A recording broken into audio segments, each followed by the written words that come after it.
Bienvenidos a la Universidad Nacional de Colombia, bienvenidos a este espacio, Staff Week. Este año lo hemos titulado Diálogos de Internacionalización del Currículo. ¿Y por qué? ¿Y qué es eso de Staff Week?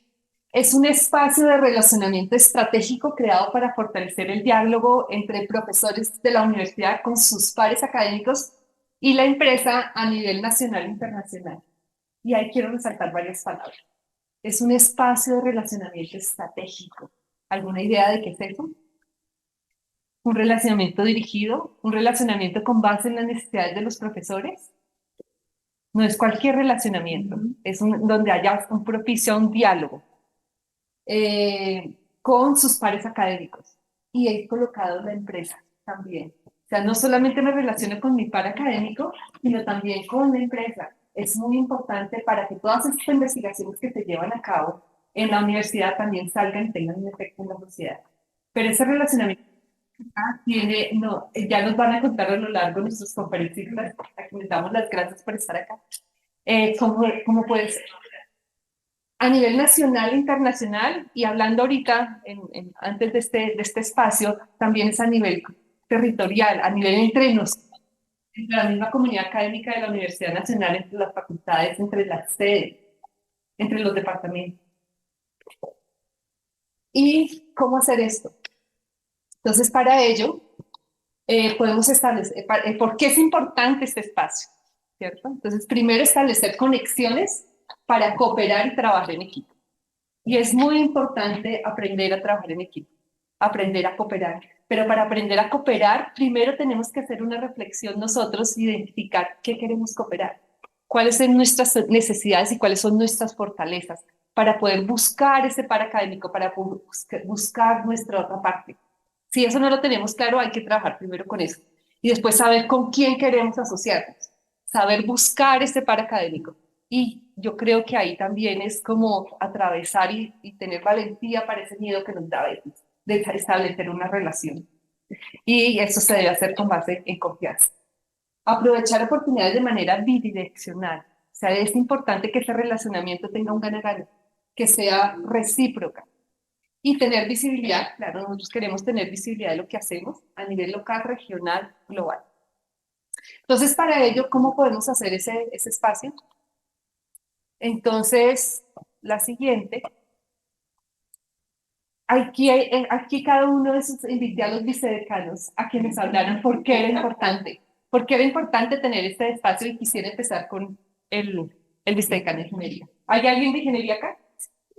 De representantes, mira, a ver, escuchemos. Siempre estamos pensando qué debe hacerse dentro de esta dinámica mundial de globalización, de intercambio, de internacionalización del currículo, ¿no? Estamos revisando qué está pasando. Entonces, parte de ese proceso de internacionalización tiene que ver también con los intereses locales, pero también mundiales. Y por supuesto, como no todos nuestros estudiantes pueden salir, también invitamos a profesores y a egresados nuestros que viven en diferentes partes del mundo. Todos estamos invitados a participar también en el Staff Week 2023, que ya pronto viene. La participación de todos es importante precisamente para potencializar, fortalecer estos procesos de internacionalización. Fortalecer, potencializar, eso es muy importante. Y él dijo una cosa, internacionalización de currículo para tener oportunidad a aquellos estudiantes que no pueden salir, de atraer la internacionalización en casa. Miremos qué dice la decana de economía, la vicedecana de economía, de odontología, de odontología. La Facultad de Enfermería siempre ha estado a la vanguardia del aprendizaje. A través de COIL hemos llevado la colaboración y la educación más allá de las fronteras tradicionales. A través del aprendizaje colaborativo internacional en línea, hemos transformado la manera en que aprendemos y enseñamos en la Facultad de Enfermería, preparándonos para un mundo más globalizado. Queremos mostrarte cómo lo hemos hecho en el Staff Week 2023. Te esperamos. ¿Qué ha hecho la universidad al respecto? ¿Qué tanto hay avances en cursos virtuales? Esta es una reflexión que también una profesora de nosotros de la Universidad Nacional va a hablar al final de la intervención, que es transformación digital. Ahora sí, la viceeconomía. Gracias a nuestras redes académicas internacionales, construimos conocimientos y relaciones que preparan a nuestros estudiantes para enfrentar los desafíos globales. Conoce más en el STAP Week 2023 y sé parte de esta experiencia de internacionalización. ¿Hay alguien de la Facultad de Economía? Están aquí representando. Y por último, estoy nombrando estas 5 facultades porque con estas 5 facultades empezamos un piloto, que es la internacionalización del currículo. Es por eso que no están todas, sino que están aquí. Vamos a escuchar a la vicedecana de Medicina Veterinaria y Zootecnia, la profesora Gloria. La Facultad de Medicina Veterinaria y de Zootecnia está fortaleciendo las conexiones estratégicas desde la dimensión internacional, intercultural y global. ¿Quieres conocerlas? Conéctate del 1 al 3 y del 8 al 10 de noviembre con las redes de la ORIC de Bogotá. Ella dijo intercultural, académica y global. Y es muy importante la interculturalidad, o sea, no solamente la parte académica. La Facultad de Odontología ha fortalecido los espacios curriculares para que estudiantes y docentes desarrollen competencias interculturales y globales, mediante la interacción con pares y con redes académicas que permitan conocer diferentes contextos de nuestra profesión. Conoce las iniciativas de internacionalización que lidera la Facultad de Odontología, donde el rol protagónico lo tienen los estudiantes que comparten con compañeros de otras partes del mundo, haciendo alianzas y generando proyectos de la mano de sus profesores. Me encantan las slides que colocaste de historia de la odontología. Entonces agradezco mucho a los decanos que están presentes, a la profesora Elizabeth por el staff coordinado. Estamos en la facultad, en la Facultad de Ciencias de la Facultad de Enfermería. Entonces, bueno, ¿cuál es el objetivo de este staff? Es crear o fortalecer vínculos académicos entre los profesores de la universidad con sus pares académicos y la empresa para mejorar e innovar sus prácticas pedagógicas e investigativas. Es muy importante innovar en la parte pedagógica. ¿Cómo lo vamos a hacer? ¿Cómo lo pensamos? Entonces, primero, identificando las necesidades y el par académico de la empresa. Entonces, Andrea, José, el equipo de internacionalización fueron a las facultades, hicieron talleres con los profesores para identificar esas necesidades y con base en esas necesidades saber con quién quieren colaborar y establecer esos vínculos.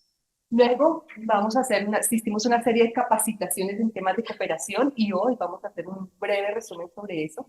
Capacitación en temas de cooperación, relacionamiento estratégico para la internacionalización del currículo y también un espacio para compartir buenas prácticas. O sea, mirar qué están haciendo los demás, no hay cosas inventadas. Hay que escuchar a los profesores que ya están haciendo esas buenas prácticas de internacionalización del currículo. Bienvenidos a este espacio y los dejo de la mano con Andrea, pero antes yo quisiera dar las gracias a ustedes por estar acá. Gracias a los conferencistas por estar presentes, gracias a nuestro maravilloso equipo de trabajo de la ORI, ustedes ven acá, y especialmente a Andrea y a José, que están liderando este proceso, de la mano con Ana María, que está acá, por favor, Ana María, con Felipe, y con las otras, con Paola, que no está acá, pero que también ha participado en nuestro equipo, y con cualquier inquietud, cualquier pregunta que tengan al respecto, nos pueden buscar en la ORI. Muchas gracias. Entonces, les cedo la palabra a Andrea. Lo que buscamos es ampliar las fronteras del conocimiento que nos ha permitido relacionarnos con otros desde el entorno empresarial. Esto fue un primer ejercicio que se hizo con la Facultad de Ingeniería, acercarnos con multinacionales que nos ven como referentes y que realmente quieren trabajar con todo el equipo de docencia, de investigación y de extensión que tenemos. Somos pues, de patrimonio de la nación y ya de la empresa nos busque. Eso ya es uno de los resultados importantes. Hemos tenido resultados, por ejemplo, que nos dicen, tengo todos mis colaboradores de América Latina y del Caribe y que programas de costados de ingeniería para que mi capital técnico se profesionalice. También nos ofrecieron un capital de expertos, su hora de capacitaciones de $500. Presupuesto nos toca de los grandes ingenieros certificados en Asia para 30 horas para sus estudiantes y su equipo de docentes.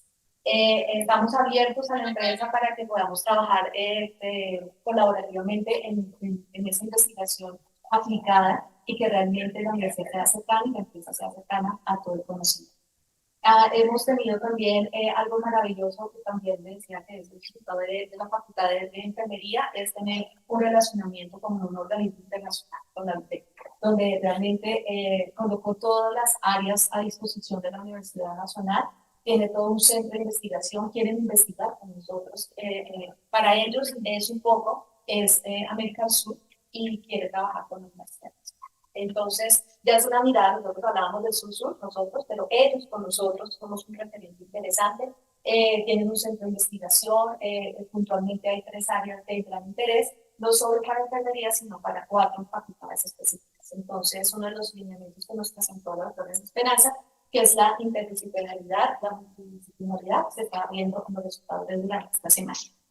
Entonces el proyecto consta de 4 etapas en las cuales en este momento hacemos parte del relacionamiento.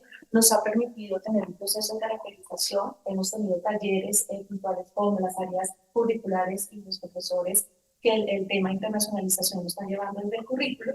Hemos estado priorizando el relacionamiento internacional que se ve reflejado con las jornadas que se están llevando durante estas 2 semanas y esto nos permitiría llegar también a unas temáticas de capacitación, que es lo que vamos a tener en el día de hoy, en la tarde, para el taller interno con más de 35 actores de la universidad. Con ello vamos a generar una hoja de ruta que nos va a permitir a nosotros fortalecer ese diálogo, que nos va a permitir llegar a 4 listas importantes. ¿Cuáles son esas áreas de capacitación permanente que son de interés para nosotros lograr los objetivos de relacionamiento, fortalecer lazos de cooperación, compartir las buenas prácticas que tenemos en los temas de currículo, investigación, extensión y movilidad académica? Tenemos el taller interno de la tarde, con los cuales muchos de los procesos de la práctica van con los ritmos de la normativa diferentes a las prácticas. Entonces, ¿cuáles serían esos puntos de encuentro con los actores internos de la universidad? Y de relacionamiento estratégico, que tenemos agenda por cada facultad, estamos atendiendo 8 países, tenemos presencia de 12 universidades, tenemos un organismo internacional y 22 invitados durante 2 semanas. Esto nos ha permitido llegar a tener una visibilidad de nuestra sede con aliados estratégicos que son a corto plazo, en los cuales podemos empezar a fortalecer aquellos avances. Tenemos ya convenio, digamos que eso es algo supremamente interesante en este ejercicio y que son propios de las necesidades de cada facultad, del área curricular o proyectos específicos que tienen los profesores. Entonces, esto ya está llegando a tener todo un proceso de internacionalización vertical y horizontal. Entonces, con este contexto, les damos la bienvenida. Si quieres, avanza, por favor. Y vamos a dar inicio ya a nuestra siguiente conferencia, que es empezar a darle la bienvenida al doctor Daniel Maicos. Él es abogado internacionalista de la Universidad Externada de Colombia, especialista en negociación y relaciones internacionales de la Universidad de los Andes, con más de 23 años en experiencia en organismos internacionales, con el convenio Andrés Bello. Estuvo como director durante 15 años para América Latina, el Parlamento Andino como coordinador de asuntos políticos, consultor en negociación, cooperación y estrategia de relaciones internacionales desde el punto de vista de la educación y empresarial. Doctor Daniel Maicos, menos mal, si quieres seguir echando la reta de lo que no ha hecho, yo no me hago pasados puros que no tiene. Bueno, buenos días.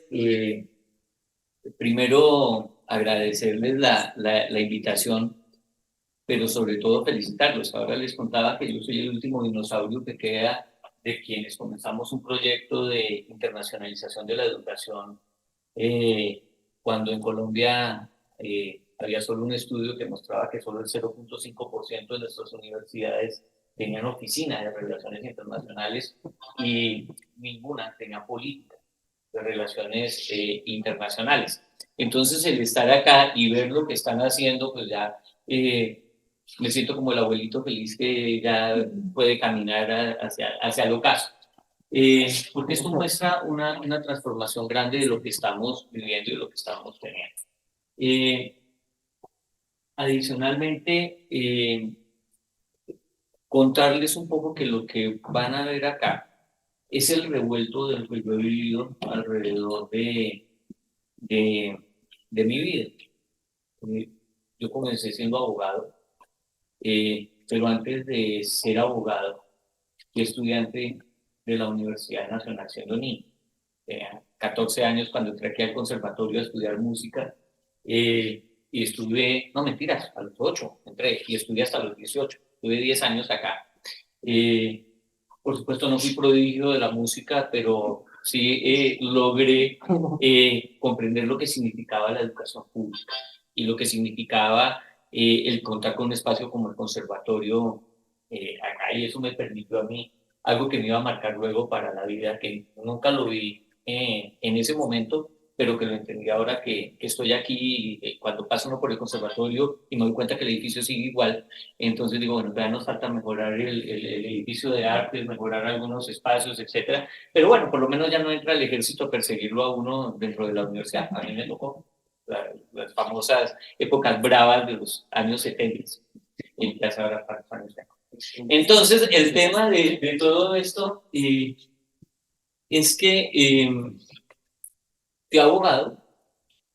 Fíjense que digo, uy, porque mi socio me dice, usted ya no es abogado, usted ya no litiga, usted ya no nada, y usted ya tiene un vicio horrible, y es que usted se fue por la educación, se fue por la cultura, se fue por la ciencia, se fue por la tecnología, y entonces usted ya no tiene corazón de abogado, ¿no? Y mentira, sí tengo corazón de abogado, pero no ejerzo en audiencias, aunque sí ejerzo el derecho.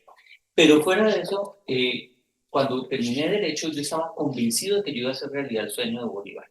Lo que Bolívar no hizo, yo lo iba a hacer. Entonces hice un estudio comparado entre el Parlamento Europeo y el Parlamento Andino y el Parlamento Latinoamericano, convencido de que la participación ciudadana en los procesos de integración era lo que iba a cambiar.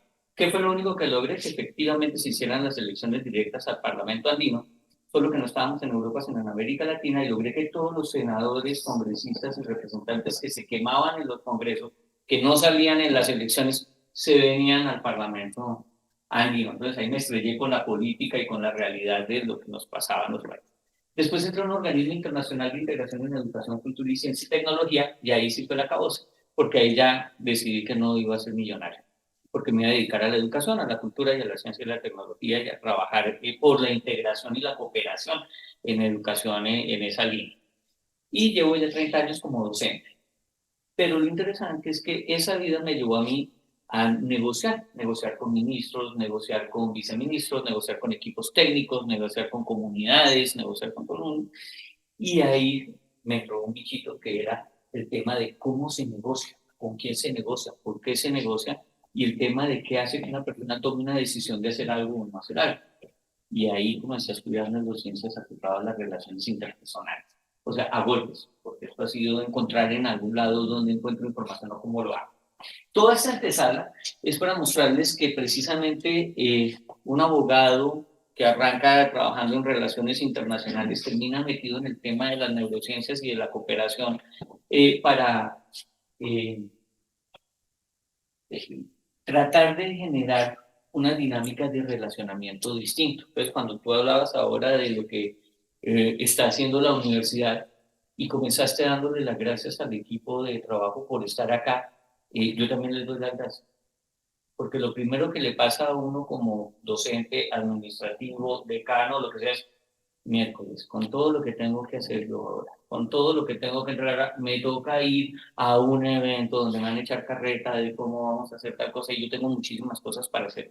Pero esto que ustedes estén aquí es parte de un proceso de cambio cultural que nosotros tenemos que hacer. Yo soy docente en algunas universidades y estoy haciendo factores de acreditación, redactando los factores de acreditación. No se imaginan el camello que es redactar un factor de acreditación. Esa cosa, y uno, tiene que coincidir la competencia del estudiante con lo que está estudiando y con lo que no sé qué, más las políticas de y leer. Y no tengo tiempo para estar dando charlas, ni estar en conferencias, ni nada por el estilo. Y por supuesto tengo que entregarlas mañana, entonces no sé si ChatGPT me ayudará en poderlo hacer, que vamos a ver eso que tiene que ver con. ¿Por qué hablo de celebrando? Aquí no hay un error, sino que celebrar es de cerebro, porque yo descubrí después de 40 años que yo tenía cerebro. No sé si me está funcionando el cosito. Es que tengo un señalador láser acá. Dale, si quieres. Ok. Entonces, bueno, un poco el contexto que vamos a ver parte de algo que voy a continuación de esto, voy a colocar un video que tiene 4 años. Fue hecho hace 4 años. Y hace 4 años, esas eran las proyecciones y la información que había sobre qué viene para la sociedad en lo que viene. Para nuestros jóvenes, sobre todo. Ustedes van a encontrar ahí que hay unas cosas como que todavía no se van a cumplir y que las proyecciones estaban muy cercanas, como la teletransportación en el 2040, ¿no? Pero ya estamos viendo que sí vamos a poder hacer la teletransportación, ya viene avanzando pero muchas de las cosas que ahí aparecen como ciencia ficción van a ver que ya se están cumpliendo y cómo están, y son parte del reto de lo que vamos a enfrentar nosotros desde los diferentes sectores. Si quieres, puedo importar. Antes de eso, esta frase de Darwin a mí me encanta: no sobrevive ni el más grande, ni el más inteligente, sino aquel que evoluciona. Y esto es parte del proceso de cambio. Esto se usa mucho en gerencia para mostrar lo que le pasó a Kodak, lo que le pasó a Blockbuster. Entonces, pues, siempre se coloca, pero también me sirvió a mí. Porque si esto no fuera cierto, por selección natural yo no estaría aquí. Con esta cara, con este cuerpo, con una inteligencia emocional mediana y con una inteligencia y un coeficiente intelectual muy bajo, pues lo más seguro es que yo no sería propiamente un líder de la especie. Entonces, pero precisamente la evolución, y es parte de lo que ustedes están haciendo aquí con este proceso, es evolucionar y es transformar. Y esto es lo que creo que ustedes van a poder hacer con este esfuerzo que están haciendo. Dale.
Fíjense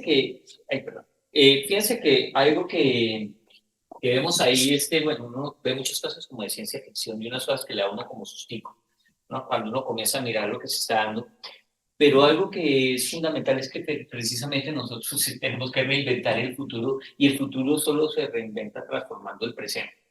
Muchas de las cosas que estamos viviendo nosotros ahora eran impensables hace 15, 16, 20 años atrás. El tener que pelear con el celular dictando una clase o el hecho de que no tengamos una dependencia tecnológica como la que tenemos tan grande. Por eso, una de las cosas que yo digo a mis estudiantes es que uno de los engaños más grandes que le vendemos a los jóvenes es decir que ellos son el futuro del país. No, no, ellos no son el futuro del país, ellos son los viejos del futuro. Ellos son el presente. Y el presente es lo que nosotros estamos haciendo y lo que nosotros tenemos que formar, y por eso es la labor tan importante la que estamos haciendo. Una de las cosas que es muy interesante y que me ha llamado mucho la atención es toda la gente que dice que tenemos que volver a la normalidad después del COVID, como si lo que había antes era normal, ¿no? Yo me acuerdo que antes del COVID, en noviembre, teníamos a nuestros estudiantes de la Universidad Nacional, de la Distrital, de la Pedagógica, sumados por primera vez a muchos estudiantes de universidades privadas protestando por una mejora en la educación. Y eso sucedía en Chile, en México, en Argentina. El problema del calentamiento global, el tema de pobreza, el tema de violencia, lo que tenemos, eso no era normal. Entonces, cuando nos dicen a nosotros que volvamos a la normalidad, no, eso no es normal. Creamos una nueva realidad, pero lo que teníamos no era normal. ¿A qué se está enfrentando el profesional del siglo XXI y las instituciones de educación del siglo XXI? Uno, la hiperpersonalización de la educación, y esto lo vamos a ir mirando cada vez más. Dos, la sociedad cibernética del aprendizaje. Esto con un gran amigo y colega que era el director de educación a distancia de la UNAM de México, hemos venido trabajando algunos temas. Y es muy interesante mirar lo que significa la sociedad cibernética del aprendizaje. La sociedad cibernética del aprendizaje es la que regula la relación humano-humano, humano-máquina y máquina-máquina. Esa es la realidad hacia la cual nosotros estamos viendo y estamos entrando, y vamos a ver cómo va a funcionar eso. Y el tema de la calidad de la educación, ¿qué entendemos por calidad? En estos días me quité el sombrero por Dolly, porque hace 4 años casi me linchan en una universidad porque critiqué los rankings. Yo soy contrario a los rankings. Me parece que está bien que existan, me parece genial que existan, pero un ranking, como lo planteó en estos días en una publicación la rectora, me encantó. O sea, ¿a mí para qué me sirve un ranking? ¿Me van a dar más plata si tengo un ranking? ¿Me van a financiar? No, me sirve para que me digan que estoy en un buen nivel, buen posicionamiento. Pero ¿cómo yo mido la calidad de la educación? Colombia va a ser muy difícil que esté en una muy buena posición en el ranking de Shanghai, cuando uno de los puntos más importantes es cuántos profesores premio Nobel tiene en su estado. Y pues Colombia tiene 2 Nobel. Uno se murió y el otro da clases en Harvard. Gracias a Dios no las da en Colombia. Entonces el tema es, entonces, ¿qué me da a mí un ranking? ¿Qué me sirve un ranking? Yo digo, pues, ¿por qué no nos inventamos el ranking de Envigado? Y en el ranking de Envigado nosotros podemos y miramos si un estudiante de la Universidad Nacional, de la Facultad de Ingeniería, se va al Putumayo, llega a una población que no tiene agua potable, trabaja con la universidad, genera un mecanismo que les permite, les ayuda a tener agua potable, si es una calidad de educación, no sé qué es. Entonces no me digan que es porque tengo un Nobel, sino porque estoy generando un proceso académico de transformación real, lo que verdaderamente hace la calidad de la educación. Y por eso esta universidad precisamente se caracteriza por ser una universidad de calidad. Y eso es muy importante. Porque si algo aprenden los estudiantes de la Universidad Nacional es aprovechar lo que tienen y con lo que tienen y como puedan y como lo hacen y haga para adelante. El tema de que hay una charla que yo trabajo mucho con mis estudiantes que se llama El profesional del siglo XXI entre la inteligencia emocional y la inteligencia artificial. Porque estamos hablando muchísimo de los avances en la inteligencia artificial, vamos a hablar un poquito más adelante de eso, pero ¿qué pasó con el desarrollo de la inteligencia para enfrentar por lo menos mi estupidez natural? Y entonces, ¿qué significa que nosotros comencemos a trabajar en una nueva realidad y en un nuevo contexto que tiene que ver con la internacionalización? Que tiene que ver con la internacionalización del currículo, que tiene que ver con la internacionalización no solo del currículo, sino de la investigación, tiene que ver con la internacionalización de las gestiones de COPET, impacto de la universidad como un actor del desarrollo a nivel fundamental. Fíjense que ahora hablamos que estamos en un mundo hiperglobalizado.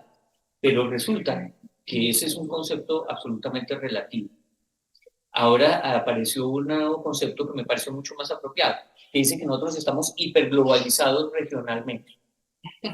Y entonces cuando yo traté de entender eso, dije, ¿cómo así? Estamos hiperglobalizados porque nosotros, nuestros estudiantes, y ahí lo dicen todas las universidades que lo dicen, formamos estudiantes para que trabajen en un mundo global, con emprendedores, todo lo que se nos vaya poniendo de moda, pero lo vamos a poner para que el chico que está formado en la Universidad Nacional pueda trabajar en Shanghai, pueda trabajar en Nueva York, pueda trabajar en Dubái, pueda trabajar menos en Bogotá porque aquí no consigo dónde trabajar. Entonces el tema es, pero estamos hiperglobalizados, ¿no?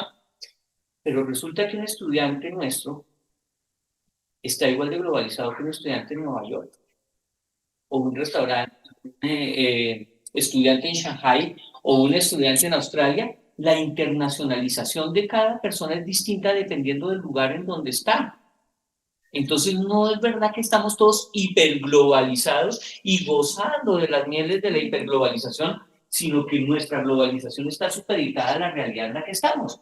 Entonces nuestros estudiantes van a estar en su proceso de formación de acuerdo a la realidad del profesor que está aquí en la Universidad Nacional, el profesor que está en la Universidad Central, que está en la Universidad Distrital, etc. No está en Shanghai. Y eso no quiere decir que sea bueno o malo, es solo que su realidad es distinta, su connotación es distinta y su forma de ver el mundo es distinta. ¿De acuerdo? Dos, sociedades multi, inter y transculturales. Y esto es fundamental para entender una parte de por qué la internacionalización es fundamental, pero la internacionalización, como tú muy bien lo decías, comencemos por entendernos nosotros aquí adentro y relacionarnos nosotros aquí adentro para que luego salgamos a jugar con. A nosotros este concepto no nos pega tan duro, pero a otras sociedades sí, porque nosotros somos inter, multi, transculturales. Yo dicto clases en una universidad que es muy simpático. Estoy de profesor en la universidad donde Brigitte Baptiste es la rectora, en León. Ustedes no se imaginan una reunión de rectores cuando entra Brigitte y están pues los rectores que vienen de otras universidades y otras formaciones, pues el solo hecho de no saben si decirle señora rectora o señor rector, o qué le digo o no le digo, o qué hago, ¿no?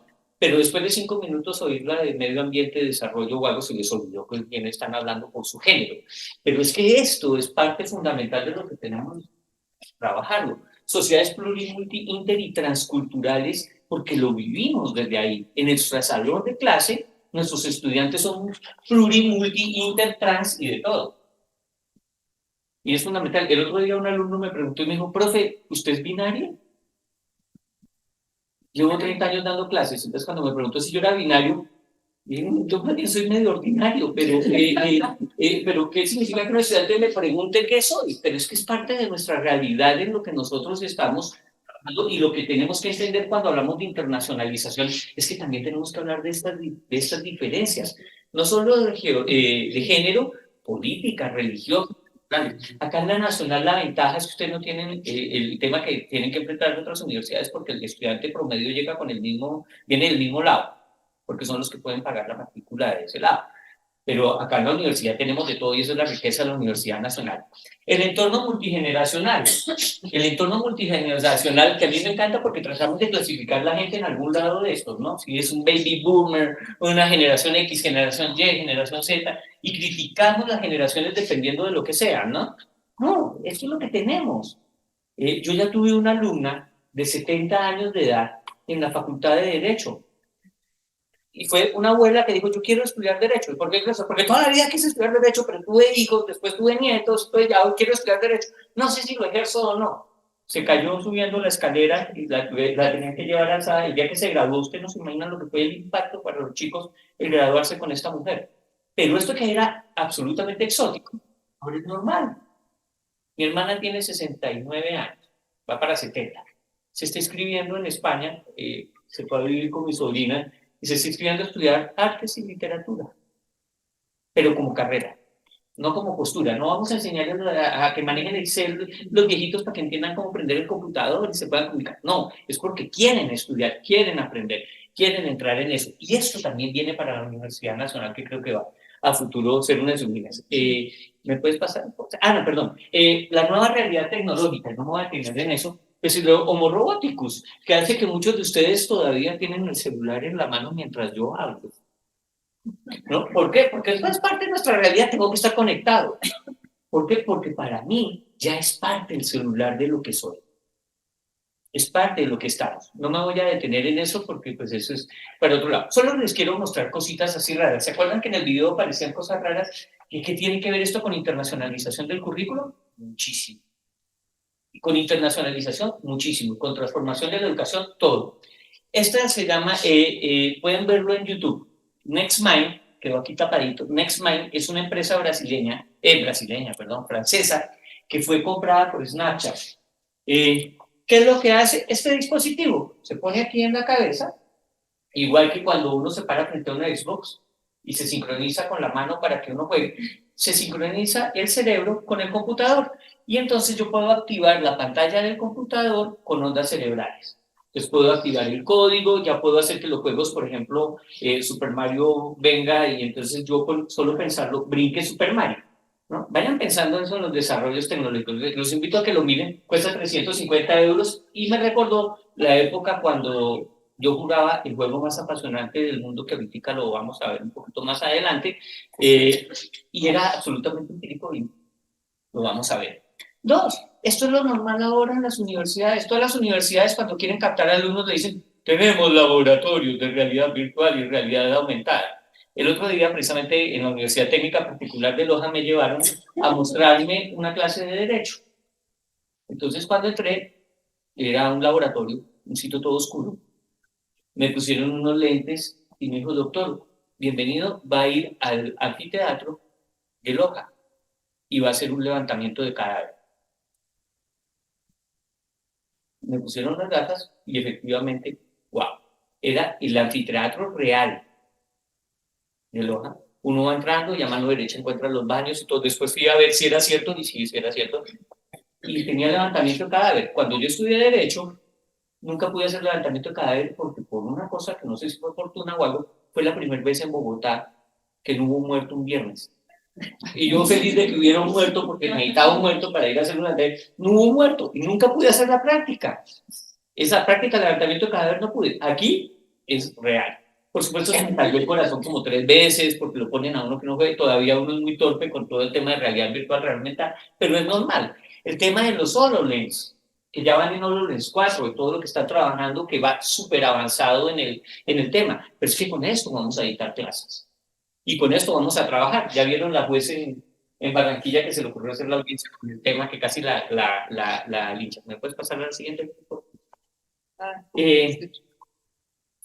Neuralink. Ustedes vieron que hubo una cosa que era muy particular y era que decía que muy pronto vamos a tener a través de nanobots que se va a conectar a través de capilares en el cerebro y se va a conectar a la nube.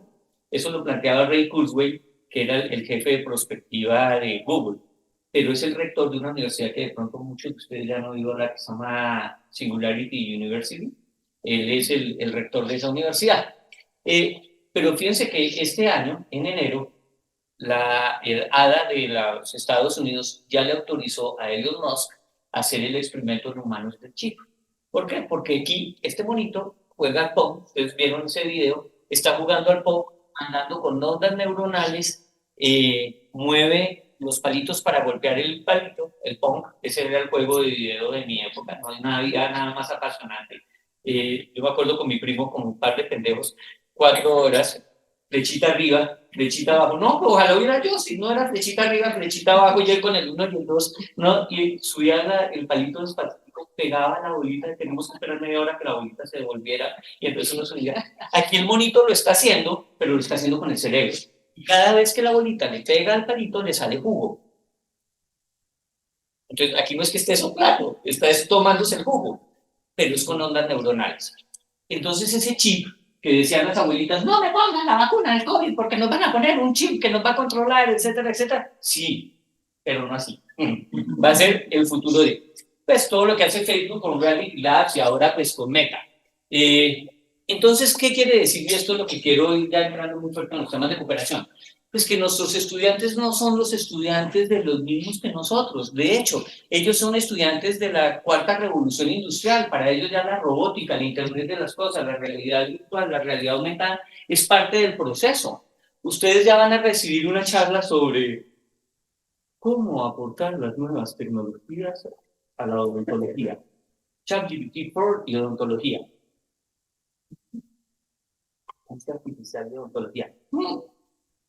¿Cómo funcionará un aula de odontología con ChatGPT? No tengo ni idea, pero ¿cómo vamos a...? Bueno, el tema es que sí, ya vamos a saber luego que pues, realmente quien va a perforar y va a hacer todas esas cosas y va a torturar al paciente y todo el rollo, ya no va a ser un ser humano, sino va a ser una máquina. Ustedes ven que ya hay cirugías que están haciendo los robots y ya se hicieron las primeras cirugías remotas. Un médico en Francia hace una operación en África a través de robots por... señales por internet. Entonces, la cuarta revolución industrial. Hay una risa porque nosotros, Colombia está apenas entrando en la cuarta y ya están hablando de la quinta. Pero es interesantísimo porque está basada en las negociaciones que están haciendo máquina a máquina. Por ejemplo, aquí hay empresas ya en Colombia donde de acuerdo a lo que hay en el stock, el computador, por ejemplo, va viendo cuánto es el consumo del papel que se requiere para una determinada cosa y cuando ve que está bajando, se conecta con mis papeles y le dice, mira, necesito que me mandes tanto para tal stock. Está programado. Y otro dice, ¿cuándo te lo mando? Las máquinas están negociando. Lo único que programan es el valor. La segunda revolución cuántica. La segunda revolución cuántica, no hemos entrado a la primera, pero ya vamos en la segunda. Es decir, un computador cuántico es una operación en 3 minutos 20 segundos que a una computadora normal tardaría 10.000 años en hacer. Y la segunda computadora cuántica lo hizo en mucho menos tiempo. Es decir, la computación cuántica va a cambiar la vida. Que todavía no la entendamos, no entendemos cómo funciona, no vean. Los chinos acaban de anunciar que tienen una batería cuántica que no se agota y que carga un carro en segundos. ¿Qué significa que cambiemos las fuentes de energía real? Esto es la competencia. Lo que está pasando entre Israel y Palestina, si ustedes ven, tiene mucho que ver no con el tema religioso y cultural, sino con todo un tema de manejo energético de petróleo, gas, etcétera, que tiene que ver con la ruta de la seda y la entrada de Estados Unidos por abajo, etcétera. Eso lo tienen que estudiar nuestros estudiantes. Meta. En estos días estuve en el metaverso de la Universidad de Buenos Aires, que son quienes están avanzando muy fuerte en temas de inteligencia artificial y derechos, porque uno de los temas que a mí me está apasionando es el tema de los neuroderechos, a raíz de precisamente todo lo que se nos viene, ¿qué significa cambiar los derechos humanos? Porque ustedes aquí, como lo veíamos en un comercial hace poco de Apple, pues en la medida en que tú estás navegando en el computador o tú estás en algo, toda esa información le está llegando a alguien para ser utilizada en algo. A mi hermano ya le negaron un préstamo por ser diabético. ¿Cómo se enteraron en el banco que mi hermano era diabético si él no había llenado todavía el formulario? Entonces, cuando hablamos de internacionalización de la educación, cuando hablamos ese cambio en algo que es fundamental, la inteligencia cambió. Antes ser inteligente era saber mucho o tener mucha experiencia. Ahora es resolver problemas o elaborar productos que sean valiosos en una o más culturas. Y cuando digo valiosos no quiere decir importantes. Les voy a contar 2 anécdotas chiquitas de 2 de mis clientes en la oficina de abogados. Chico de 16 años que llega con su papá porque lo está contratando una empresa porque el chico diseñó una app, una aplicación y la patentó. ¿Y cómo la patentaste? No, fue que yo se la mandé a una empresa. ¿Cómo contactaste a la empresa? Porque ellos hacían de eso. Entonces yo les escribí, les dije que yo había hecho nada. Yo se la mandé, ellos me dijeron que si la podían patentar, y me dijeron que sí, y ahora me contrataron para que haga 5 aplicaciones más. Tiene 16 años. El enredo era, como el papá era, mi hijo, es que yo sé que los niños no pueden trabajar, el rollo que tengo es que le están mandando plata a mi cuenta, entonces la DIAN me cayó, etcétera, etcétera, etcétera. Pero el peor de todos, chico de 18 años, 17 años, ya tiene 18, que nos llega, el típico chico de 18, capucha en mano, celular en mano, mamado de tener que ir a hablar con abogados, y allí fue el choque generacional. Mi socio tiene la misma edad que yo, ya somos viejitos, solo que él se ve más viejito por ser canoso. Y el chico le dice, bueno, es que, mijo, cuéntale, el papá lo lleva contador desempleado, es que tenemos un problema, doctor, y el mijo, cuéntale el problema. Y el chico, es que yo soy coach. Entonces, mi socio, ay, pero tú eres muy joven para ser coach. ¿Estudiaste coaching y haces coaching? ¿Qué? Soy coach de League of Legends. Y le habló en chino a mi socio. Mi socio lo miraba como, me dice, League of Legends. Le digo yo, eso es un jueguito. No lo entiendo el juego porque los muñequitos son muy chiquitos, no me gustan, uno ahí como que se ataca o algo. Le dije, ¿tú eres coach de League of Legends? Sí, yo enseño defensa al equipo nacional de Corea. ¿Corea tiene un equipo nacional de League of Legends? Primero nos miraba con una cara de, ay, qué idiotas, ¿no? O sea, papá, salimos de abogados porque estos tipos, ¿no? ¿De qué nos están hablando? Pero lo peor es lo que viene. Entonces tú enseñas defensa en League of Legends, ya, ahí vamos entendiendo. Ok, ¿cuánto te pagan? $3,500 mensuales. Entonces, ¿cuánto le estamos cobrando a Chile? Ahorita hablamos de $3,500. Sí, entonces, ¿tienes copia del contrato? Es virtual. Firma digital. Pero nos miraban diciendo, qué idiotas, ¿no? ¿Cómo te hacen la transferencia? O sea, ¿cómo bajas la plata? Yo no bajo la plata, es una cuenta en internet. Pero el tipo nos miraba como diciendo, qué idiotas. O sea, y lo peor de todo era que de verdad éramos idiotas, ¿no? Entonces nos decía, ¿de qué le estamos hablando? Pero viene lo peor. Aquí es donde ustedes se van a dar cuenta que nosotros no hemos debido ser educadores, no hemos debido ser decanos, hemos debido jugar Atari. Cuando mi mamá me regañaba por estar pegado a televisión, se equivocó mi mamá. Llega el chico y nos dice, no, es que yo entreno gente. ¿Cuál es el problema? Entonces dice el papá, no, es que pues, tengo una denuncia de la DIAN y tengo que presentarme ante la DIAN porque resulta que es que mi hijo le consignan a través de Western Union y de cosas, le mandan dinero y fuera de eso a la cuenta. Pregunta del millón, ¿cómo es la cosa? Porque no entiendo qué es lo que están haciendo. Dice, es que yo cobro $50 por la hora para gente en Europa, en Asia. Tiene una conciencia latinoamericana genial porque a los colombianos les cobraba 20,000 pesos la hora, a los otros $50. Y a los latinoamericanos, $30. Pero lo simpático de todo este rollo es que le digo, ¿y cuánta gente atiendes tú mensualmente? Pues, por ejemplo, hay gente que paga 4 horas a la semana. $200 a la semana. Ajá. Por enseñar defensa en League of Legends. Ajá. Ok. ¿Cuánta gente atiendes mensualmente? Pues cuando está mal, como 30, 40 personas. Espérate un minuto. 30, 40 personas. Sí, a veces 60, 70. Varía. Yo le dije a mi socio, pongámosle la mitad, $30. 6 por 3, 18. ¿Por 4? Señor economista. Total, había meses donde el chico se ponía entre 30 y 40 millones de pesos que le llegaban al papá porque quiso la DIAN. Lavado. Pero el chico es entrenador del equipo de Corea de League of Legends, ya no vive en Colombia. Vive en Corea con papá desempleado que ahora está aprendiendo coreano, inglés, etcétera, etcétera. Con mamá, ama de casa que están allá. Tiene 17 años, ahora ya tiene 18. Y el otro día me invitó a que viera a su equipo competir. Me mandó la invitación. 65,000 personas en un estadio, en una pantalla. Nunca entendí nada. No, yo veía, pero 65,000 personas en un estadio. ¿Saben cuántas personas vieron la transmisión?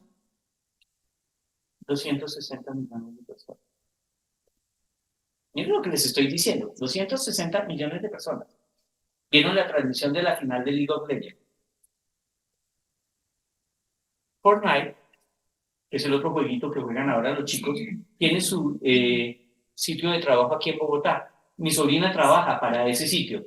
Ella maneja parte de la gente que atiende a los compradores. Le digo, ¿y qué es lo que tú haces?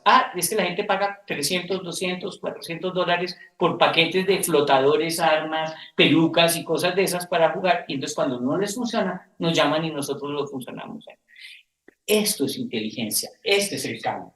Pero entonces aquí es donde parte, y ya voy entrando muy rápido a lo que quiero finalizar. Yo descubrí que teníamos neurotransmisores, dopamina, serotonina, estrés, cortisol, y yo como abogado descubrí que tenía cerebro a los 40. Y yo decía, miércoles, si yo fui docente y nunca se me ocurrió pensar que yo tenía que generarle a mis estudiantes dopamina, serotonina, estrés, cortisol, etc. Entonces, si yo vengo y comienzo a darles a ustedes la charla, y yo me siento detrás del escritorio y comienzo a hablarles con la misma base melódica durante todo el tiempo, en 5 minutos ustedes están privados y durmiendo y están idos, así como lo hacemos con nuestros alumnos. Entonces, decía, esto a mí me cambió, porque resulta que descubrimos que no tenemos una sola inteligencia, sino muchas inteligencias. Entonces, cuando yo les contaba la historia, a medir mi coeficiente intelectual cuando niño, mi mamá me llevó. Me midieron el coeficiente intelectual y mi mamá se dio cuenta de la realidad que venía para su hijito. Porque le dije, mamá, ¿viste qué lindo era mi rompecabezas de vaquitas? Y mi hijo eran dálmatas. Cuando llegué a la casa, mi papá le preguntó a mi mamá, mija, ¿cómo le fue al niño? 180, 160. ¿Y acaso abogado, mijo? Y eso. Luego aparecieron las inteligencias múltiples, ¿no? De todo lo que ustedes ya saben y lo han oído hablar. Luego todo lo que tenía que ver con inteligencia emocional, que es la base central de mi trabajo.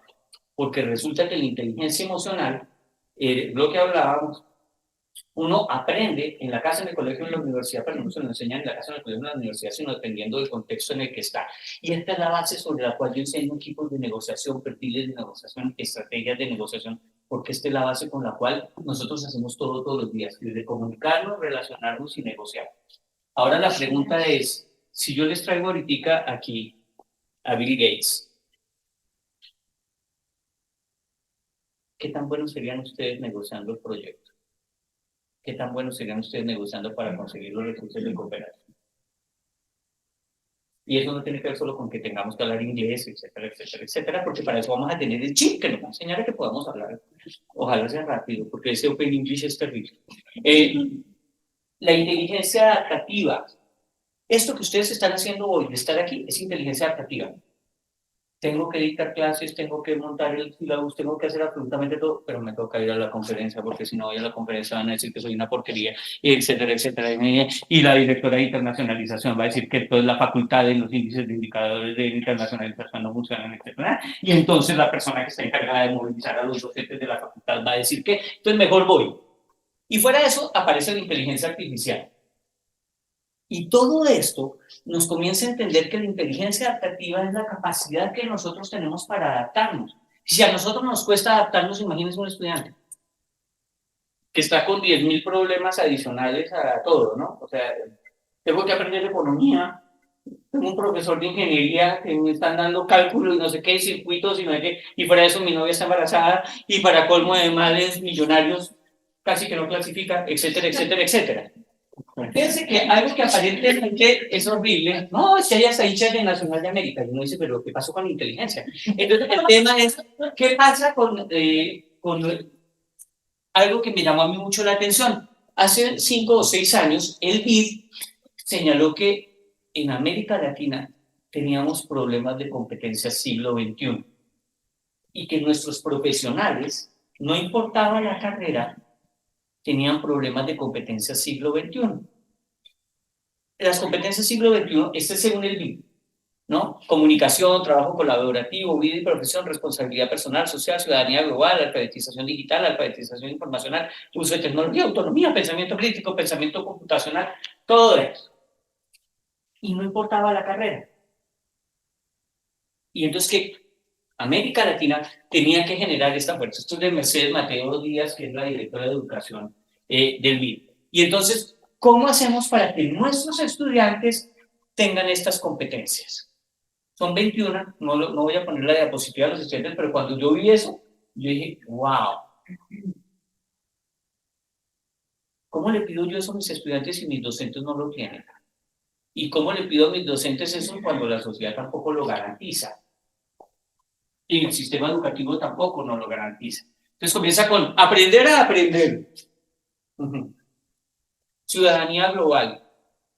¿Qué es el ciudadano global? Es sencillo, las distintas son Entonces, ¿cómo me relaciono? A mí me da risa porque si ustedes ven el CNA, el Consejo Nacional de Acreditación, dice, un docente está internacionalizado cuando tiene relaciones idóneas con otro docente de otro país. ¿Qué es idóneo? ¿Cómo demuestro que yo tengo buenas relaciones con una profesora? Yo quisiera tener buenas relaciones con una profesora brasileña o una garotiña o alguna, pero ¿qué significa? ¿Es que estamos publicando juntos? ¿Es que estamos haciendo investigación juntos? Yo creo que idóneos en la medida en que nosotros generamos un proceso de adecuación de nuestras aulas a una visión distinta, que lo veremos después. Motivación, resiliencia, perseverancia, etc. Pero miren que después de eso yo dije, bueno, aquí vamos con eso.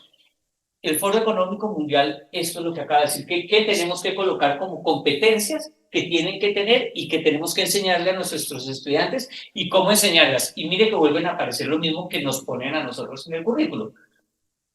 Resolución de problemas, creatividad, comunicación, colaboración, curiosidad, iniciativa, persistencia, adaptabilidad, liderazgo, habilidades sociales y culturales. Pero ahí no me dice cómo manejar los incisivos y los caninos o alguna cosa de esas.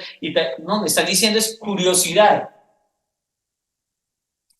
¿Ustedes se imaginan la curiosidad que despierta un incisivo o un canino? Una cordal, no, el viaje al apasionante mundo de una cordal, ¿no? Entonces uno dice, wow, ¿no? Entonces uno dice, porque, pero es en serio, ¿cómo nosotros tenemos que generar eso realmente en nuestros estudiantes? ¿Cómo tenemos que generar comunicación? Pero comunicación cuando si ni siquiera nosotros generamos buena comunicación al interior de la universidad. ¿Puedo hacer un ejercicio chiquito? ¿Cómo te llamas tú? José, ¿cómo se llama ella? ¿Te la presento? Ajá. Natalia, ¿tú quién eres? Yo Acá en la universidad. soy la vicedecana de la Facultad de Economía. Ajá. ¿Y tú eres? Trabajo en el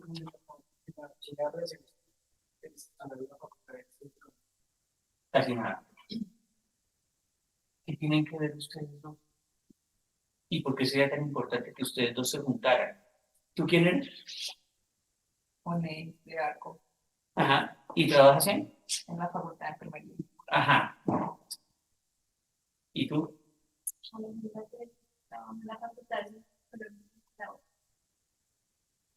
¿Se conocen? Pero nuestros estudiantes tienen que estar internacionalizados, globalizados, con capacidad de interrelacionamiento, ¿no? Y no hablamos entre las facultades. Pero, ¿cuántas clases espejo tienes que dictar? Las que se puedan. Las que se puedan. ¿Con profesores de dónde? Ahorita estamos trabajando con Excel.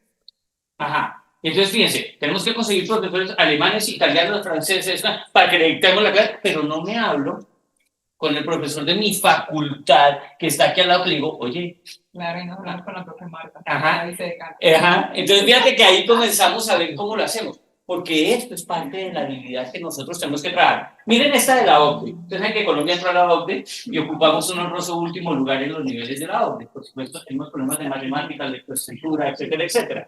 Pero fíjense que la OCDE habla de Big Five Domains. Es decir, todos los países que están en la OCDE tienen que desarrollar estos 5 dominios. Y volvemos a lo mismo. Regulación emocional, colaboración, todo lo que tiene que ver con curiosidad, con creatividad, cómo socializamos. ¿Por qué otra vez volvemos a hablar de habilidades blandas? Porque es que volvemos a tener el problema para entrar. ¿Qué más le pedimos? Habilidades digitales. Ciudadanía global. Solo aquí para que comencemos a mirar por qué la internacionalización de la educación.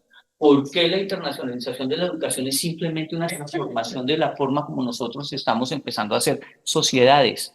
Porque la educación es el reflejo de algo que yo vivo peleando, es que nosotros tenemos que volver a ser el espacio donde la sociedad se repiensa y no donde se responde a las líneas del mercado, lo que no quiere decir que no trabajemos con la empresa. Es distinto el enfoque. Pero fíjense que cuando nosotros comenzamos a mirar, ¿cómo yo le enseño a mi estudiante empatía digital si lo dejo que tenga la cámara apagada?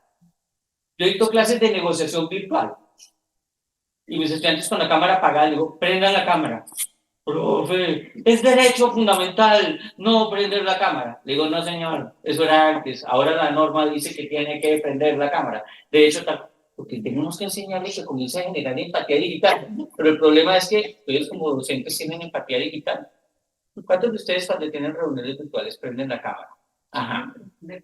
No importa que el gato saque y pase con la cola y la abuelita salga medio en pelota y no importa, hay que enseñarla que tienen que aprender a tener todo el desarrollo digital.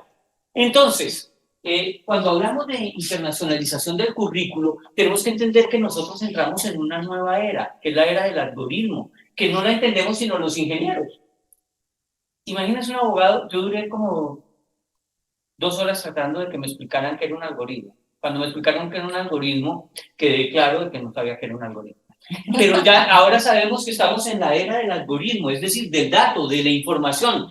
Por eso se habla que así ya no estamos ni en la edad de piedra, ni en la edad de bronce, ni en la edad de los metales, sino en la edad del algoritmo. ¿Y esto qué implicaciones tiene? Gigantescas.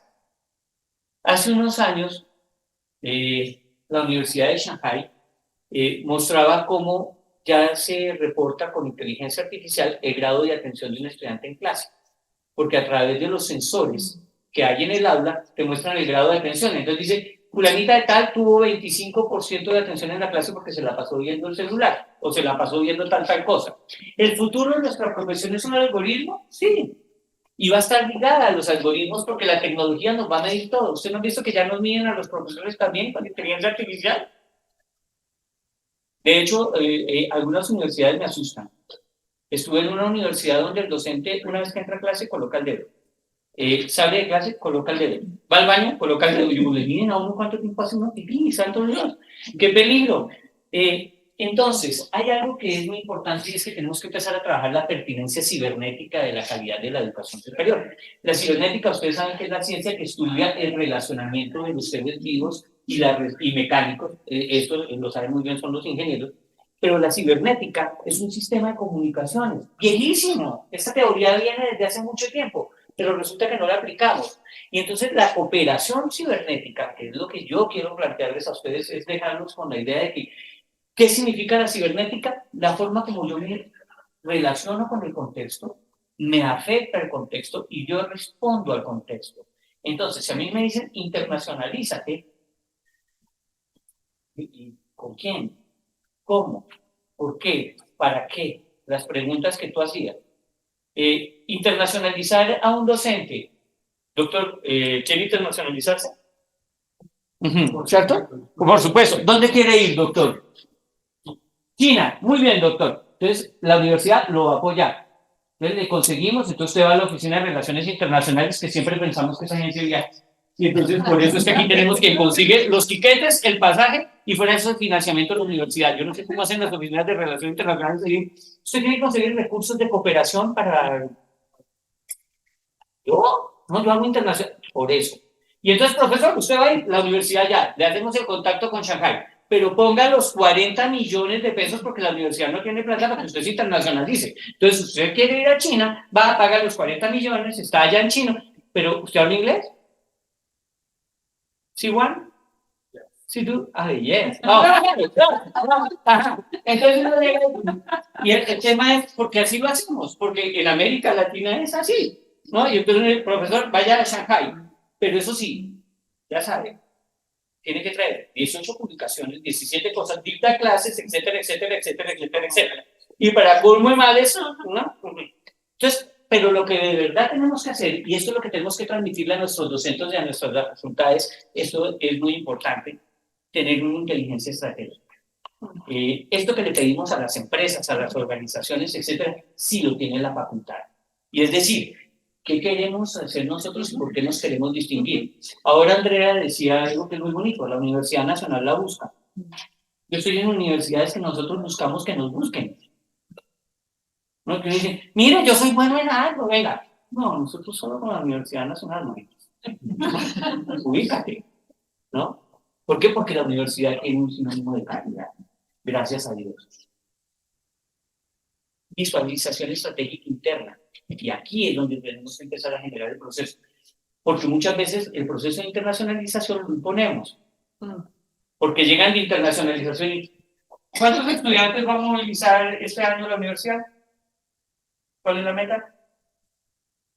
No tengo ni idea, pero ¿cuántos movilizamos la vez pasada? Porque es que el CNA está diciendo, indicadores de internacionalización, moviliza por lo menos el 20% de los estudiantes de Pues es que es distinto que yo movilice el 20% de los Andes, a que o del Externado o del Rosario, que tiene 6.000 millones de pesos para que sepan, la Oficina de Relaciones Internacionales tiene plática, ¿no? Mientras que uno dice de aquí de la Nacional, movilice. Pues no, nosotros movilizamos a los chicos para que salgan a la calle a protestar y se educación pública. Es parte de la inteligencia contextual y la de Smart Action. ¿Qué significa eso? Que las nuevas dinámicas de acción sí tienen que estar ligadas a esto, objetivos de desarrollo sostenible. Esto es lo que ha permitido que la Nacional se posicione. Porque la Nacional está trabajando muy de la mano dentro de las líneas y de los programas de los objetivos de desarrollo sostenible. ¿Por qué? Porque también las entidades tienen que empezar a buscar a la universidad. Y eso es lo que ustedes pueden aprovechar. Porque la alcaldía, las gobernaciones, tienen que empezar a mostrar indicadores y resultados. Pero ¿cómo lo hacemos si desde la educación no lo hacemos? Pero esto sí lo tenemos que meter con los docentes. Y aquí aparece mi organismo. Les voy a contar muy rápido mi organismo, no me voy a poner a hacer un discurso. Mi organismo es el organismo pobre porque trabaja en educación. Yo ahora quiero trabajar en inteligencia artificial y todo eso que se va a hablar. Pero el tema fue que surgió como una iniciativa de la UNESCO porque uno de los problemas fue que, les voy a comentar bien que hace unos 9 años, estaba en una conferencia, yo le contaba a Andrea, nos reunimos todas las oficinas de cooperación internacional en la Nacional, y llegó la directora de la agencia de cooperación en ese momento, no les voy a decir cómo se llama, pero era la hija de Besudo, y entonces llegó y dijo, las universidades no pueden hacer cooperación, no son agentes de cooperación internacional, y mucho menos cooperación al desarrollo. Ese, un minuto. Si quien promueve el desarrollo es la educación, si quien promueve el desarrollo tecnológico es la educación, si quien promueve la transformación social es la universidad, es la educación, ¿cómo me dice que no puedo hacer cooperación y que no puedo hacer desarrollo? Es una concepción errada del concepto de cooperación. Entonces, por eso se me ocurrió plantearle al director del Instituto para la Educación Superior en América Latina y el Caribe, y ESAL, que creáramos un instituto, un centro, alguna cosa, que hiciera algo de cooperación universitaria. Y entonces me dijo, buenísimo, pero no tengo plata. Y lo creamos. Y entonces así surge el CRECES, Centro Regional para la Cooperación en Educación Superior. ¿Qué hace? Si quieres puedes irlo avanzando rápidamente, tranquilo. El CRECES es una iniciativa de cooperación donde lo que yo hago es juntar universidades y gente que esté trabajando en determinadas cosas para que se junten e intercambien entre sí. Ahora estábamos trabajando con la Universidad Técnica Particular de Loja, por ejemplo, en calidad de la educación a distancia, porque para mí la calidad de la educación a distancia es la que va a garantizar el cerrar la brecha. Como docente detesto la educación a distancia. A mí me encanta dictar clases presenciales, de tener el contacto con la gente, pero pues la educación a distancia es la que nos va a llevar, pero de calidad, no la que tenemos, digamos, simplemente subir un programa a un sistema. Dale adelante, esto yo lo voy a dejar, eso lo puedes ver después, vete al final, más al final, ahí, ¡boom! Y esto es con lo, no, al anterior, con esto cierre. Más atrás, ahí. Algo que tú planteabas que era muy importante cuando comenzaste es, ¿por qué y para qué yo coopero? Y eso es lo primero que yo me tengo que preguntar como facultad. ¿Por qué? ¿Para qué? ¿Con quién? Si yo estoy pensando en cooperar porque de ahí voy a conseguir plata, va a ser muy difícil porque te van a pedir plata de contraprestación o recursos de contraprestación. Pero sí tengo que tener en claro de qué forma y de qué dinámica yo puedo generarlo y puedo intercambiarlo y créanme que funciona. Yo no tengo un peso en mi organismo, ni uno, no manejo recursos. Pero las universidades que se intercambian ahora han intercambiado una cantidad de recursos ya posicionados, centros de investigación, centros de cosas de etcétera, etcétera. Porque a veces se encuentran personas que dicen, bueno, yo tengo un profesor experto en tal cosa, yo tengo uno en tal cosa, pues venga, juntémonos aquí, y entonces llega determinada entidad y dice, oye, yo necesito que ustedes lo que están haciendo, bueno, tome, yo les doy la plata para que desarrollen el proyecto. En vez de tener que salir a ver quién me regala una limonita por amor de Dios para hacer investigación. El autoconocimiento y autoevaluación, eso implica qué tan preparados nosotros estamos, y aquí algo que tú decías al comienzo, que me ha impactado muchísimo. La mayoría de nuestros docentes no saben negociar. No saben negociar proyectos, no saben negociar con la misma universidad, no saben negociar con el otro. Entonces, por lo menos hacemos cursos de capacitación en negociación, técnicas de negociación, perfiles de negociación, porque un odontólogo tiene que saber negociar, un administrador de empresas tiene que saber negociar, pero también un psicólogo, un sociólogo, un antropólogo. Ustedes vieron cómo negoció bien el famoso caso de hace 15 días, 20 días aquí en el Movistar Arena, que un psiquiatra estrelló un carro y se agarraron a golpes, atropelló a todo el mundo. Es que tenemos que enseñar en todas las carreras negociación, inteligencia emocional, para que nuestros estudiantes aprendan a negociar, comunicarse y relacionarse, que esas son las 3 cosas fundamentales de la profesión. Capacidades de negociación y cooperación. ¿Cuál es la capacidad de negociación y cooperación de cada unidad, de cada entidad? Pues, ¿cómo es la capacidad de negociación de la Facultad de Economía? Que son buenísimos para negociar.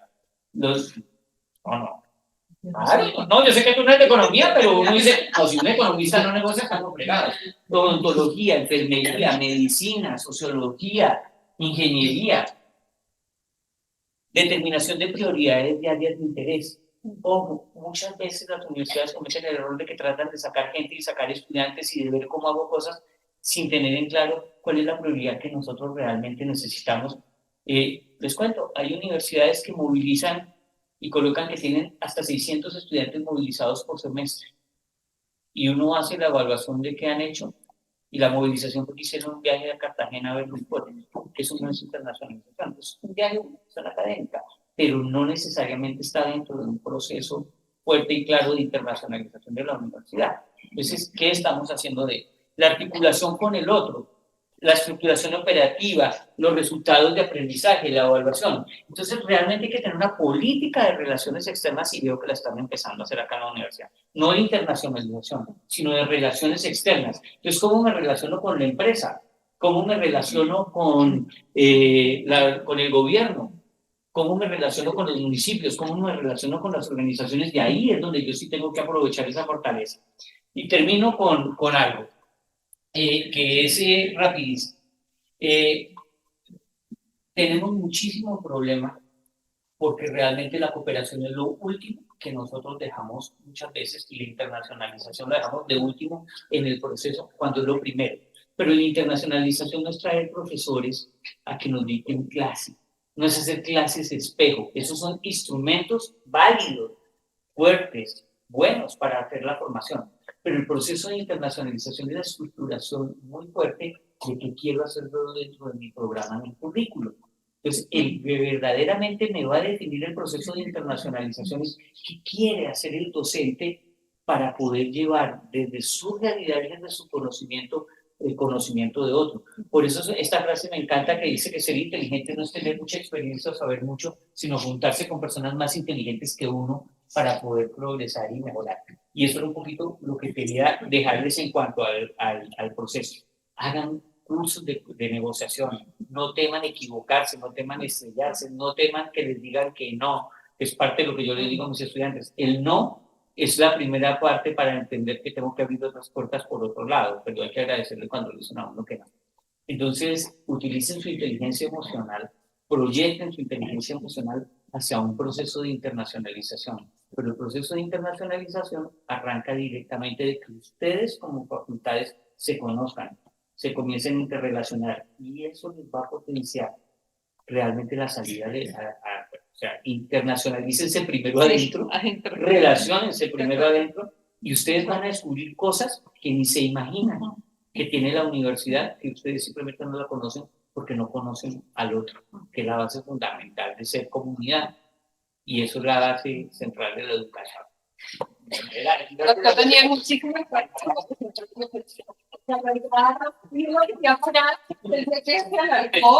Y empezamos tarde, pero valió la pena. Entonces dejó muchas palabras claves en mi interior. Yo creo que a cada uno le pasó lo mismo.